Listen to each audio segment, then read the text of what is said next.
দুনিয়াতে থাকবে কদিন প্রাণ, তবু কেন স্বার্থের জন্য মানুষ হয় বেমান।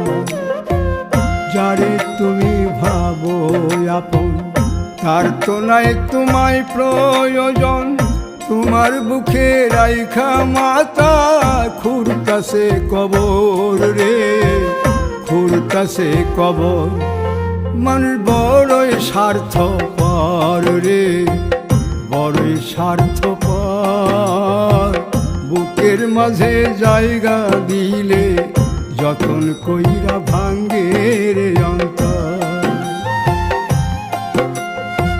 বুকের মাঝে জায়গা দিলে যতন কইরা ভাঙ্গে রে অন্তর।